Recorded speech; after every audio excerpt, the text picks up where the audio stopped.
आज काय बनवायचं तर पालक पुऱ्या. तर 2 मिनिटापर्यंत गरम पाण्यामध्ये पालक वाफवून घेतला.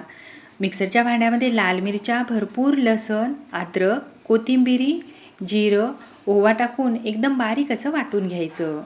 त्यानंतर बाऊलमध्ये 1 वाटी रवा, 1 वाटी बेसन पीठ आणि एवढं गव्हाचं पीठ टाकलं. हे याचं मेजरमेंट आहे.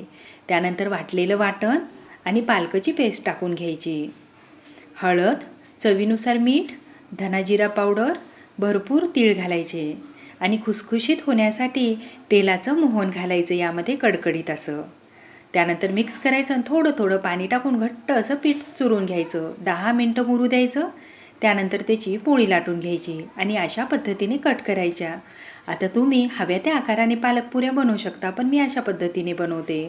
तेल गरम झाल्यानंतर गॅस मीडियम करायचा आणि उलट करून ह्या पुऱ्या तळून घ्यायच्या. एकदम फुल गॅसवरही तळायच्या नाही, तर बारीक ते मीडियम गॅसवर हे तळून घ्यायच्या, म्हणजे खुसखुशीत राहते. तर अशाच पद्धतीने सगळ्या पुऱ्याही बनवून तयार झालेल्या आहेत. दिसायला जेवढ्या मस्त दिसत आहेत की नाही, तेवढ्या चवीला एक नंबर अशाही पालकपुऱ्या झाल्या.